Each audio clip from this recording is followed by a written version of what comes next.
Good afternoon, Barry. Hi, John. How are you doing?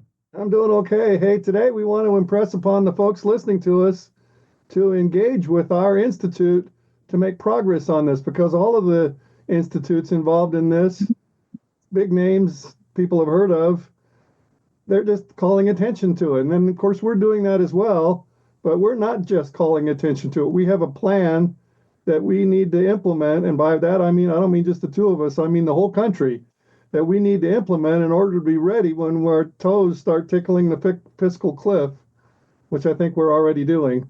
What do you think? Well, I think we're a lot closer to the fiscal cliff today, and part of it is a result of the Trump tariffs. So I know you have some thoughts here about where we are and why we're getting into this dangerous debt crisis situation. So why don't you jump in with some of your ideas on what's going on? Yeah, one of the most important things for our listeners to understand is that the government is not the place where spending cuts are discussed. I mean, it's certainly not something, as Ronald Reagan once said, it's the one of the things that just never dies. That something that has the longest life expectancy is a government program.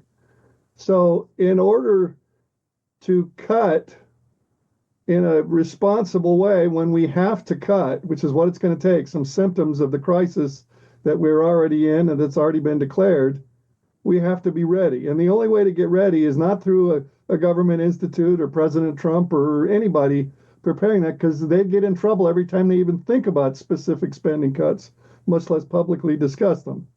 So that Right. has to be done outside the government. And as far as I can tell, there isn't any other institute, not American Enterprise Institute, not Heritage, none of them that are putting forth a list of specific spending cuts.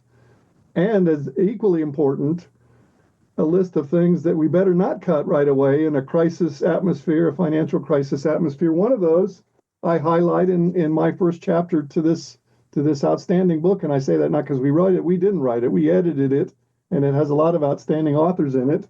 But one of the things that I point out is that even though we may not have ever, it may not have been wise to ever create farm price supports and farm subsidies. That's the last thing in the world you want to drastically cut once you're in the middle of a financial crisis, because that'll add to the crisis by wiping out or at least severely jeopardizing all the rural banks. And so there are other examples like that that need to be assessed in advance before the crisis that we're in, before the symptoms are severe. And only a research institute can do it, and none of the others are, as far as I know. And we'll certainly try to engage them in the process. But we need some leadership. And for that, hopefully, the folks will visit our website. Let's see, we get a little reflection there, policytalk.org. And you can email me at iopachief@policytalk.org to join us. We need support and help of every kind, financial, of course. Every research institute's looking for donors. But we need your engagement intellectually and every other way in charting a course to a not so terrible crash landing that we seem to be on. There was a Wall Street Journal article a few days ago that said even as deep as we are in the current crisis, it's very difficult to even get Republicans who are now in power, but with their majorities in Congress, to agree on any spending cuts. So we're going to keep adding $2 trillion a year until there's some severe symptoms for the crisis that we're already in. And when those set in, then they have to cut. And then we better be ready to cut, and we better be ready to increase the right taxes should that be something that the Congress chooses. We're both conservative, we're against tax increases, but that may be part of the formula. And if they raise taxes, it better not be the wrong ones, the ones that damage the economy and don't raise much revenue. It better be some where we're low down on the Laffer curve, not laughter curve, Arthur Laffer, which says that at some point, if you raise rates, you don't get additional revenue. So those are all things we Let need me to do jump in in, John. advance, and no one Let is. me let me jump in because sort of in defense, few people seem to be defending Trump at this point, but one of the areas where there is some discussion of spending cuts is education. Yes. And there is some thought of getting rid of the Department of Education. Uh, what's your thought about that?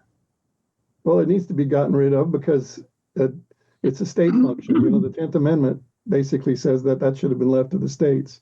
But interesting that you mentioned that. People are thinking, well, you know, what about education?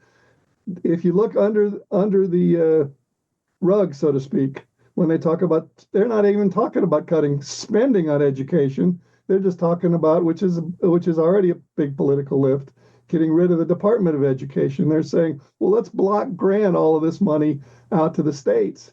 And I'm thinking, you know, under normal circumstances, that might be okay, but we're in a debt crisis. We need to reduce spending. We can't afford the federal government we have. So if we cut the Department of Education, which is going to be difficult given the rules in the Senate at least, we need to also cut the spending for it and leave that up to the states. Well, one of the problems that I've been looking at here that I think is contributing to the debt crisis and getting us closer to this fiscal cliff are the tariffs. And the tariffs have had a chaotic impact on world trade and world finance. And of course, one of the outcomes there is higher inflation, means higher interest rates, means increased interest cost on servicing the debt. So I think that this is pushing us very, very close to the fiscal cliff in the sense that when those interest rates rise, so far they have increased modestly. But when you get close to the debt levels we have, you don't rise, the interest rates don't rise slowly, they rise in a very sharp, discontinuous way. And that's, we aren't quite where Argentina is, but it seems to me that if we stay with these tariff policies, that may be the thing that pushes us over the fiscal cliff at this point. Yeah, well, you're right. We're at a point where almost anything could trigger the the plummet from the fiscal cliff, and I agree. The tariffs are having I mean, they're a riverboat gamble in the direction of free trade, and you know we may be really lucky, but right now it is very disruptive. It is threatening to increase inflation, and yeah, we better have an exit strategy for it in a few days if we don't move in the direction of freer trade. And indeed, what I was thinking about when I was getting ready for our call was when we get close to plummeting over the fiscal cliff, it won't be just a drib and a drab and a little bit. It'll be a stampede. As soon as some of the big bond buyers start backing off and the Fed makes the decision not to monetize that debt, which I hope they will do, so that Congress will be put in a position to have to cut things. As soon as we get in there, it's going to be a stampede because when some back away and show that that's going to drive up interest rates and possibly cause monetizing of the debt, others will back away, and so it won't be a little trickle over the edge of the cliff. It'll be a stampede, kind of like in Rawhide. I remember that as a child. That was a favorite show I watched, and you know the cattle could be stampeded, and when they did, there's nothing you could stop them, and it was absolute devastation. They would destroy everything in their path. Well, another symptom of this, it seems to me, is that going back to the higher interest rates, is that it's really tying the hands of the Fed. The Fed was sort of in the process of trying to ease interest rates to get us back on track. Well, now they've stopped because of the uncertainty of inflation and interest rates. So we were sort of already beginning to see how this impacts our monetary policies and fiscal policies. And nobody seems to be looking at the impact of all of these policies on debt at this point. And when you have something like an increase in interest rates to levels that some are projected, I think that's the danger signals are there. The danger signals are there, but as George Will said, and when I keep quoting him, we're sleepwalking off that edge of that fiscal cliff. It's take the microphone down to the man or woman on the street, and most of them have no idea, and the rest think it's you're just being chicken little. The sky's going to fall, and it's even with our terrible public school system, our public education system, it doesn't take a lot of math to figure out that we're in trouble, at least on the defense front, and in addition on a financial front, when we're moving towards spending a third of our revenue on just interest. The other 2/3 is probably not even enough to take care of Social Security, Medicare, and Medicaid. So it's a big task to get the attention of the folks out there, to motivate their representatives to tread in dangerous territory. Yes, for a politician, it is dangerous territory to talk about spending cuts. Yeah, they'll talk about them in general. Sure, they'll yo rah rah. We need to cut spending. Well, Mr. and Ms. Representative, what are we going to cut? Well, this suddenly crickets. And again, that's why we need for folks out there to engage with us here at the Institute for Objective Policy Assessment, because we're on it. We're aware of all of the dangers, and we have connections to all of these bigger players. And somebody needs to lead them in the right direction so that when the symptoms, which includes what you were just discussing a minute ago, higher interest rates on federal debt while the Fed is trying to lower interest rates on everything else, when the symptoms tell us that we're really close. And really, when you think about it, what can folks do on their own other than helping us cushion the fall? Not really much of anything. If you look back at hyperinflation times, like in the 20s in Germany, all of the supply chains would break down and just utter chaos and devastation. Maybe you could protect yourself by buying gold and having it offshore and hoping the hyperinflation is only somewhere else and not in your country.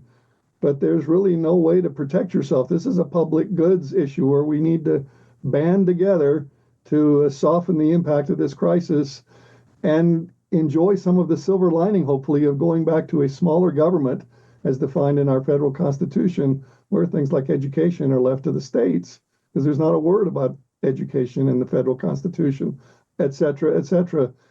Somebody once asked me, what's the most important amendment? I say, they're all important. The 10th Amendment.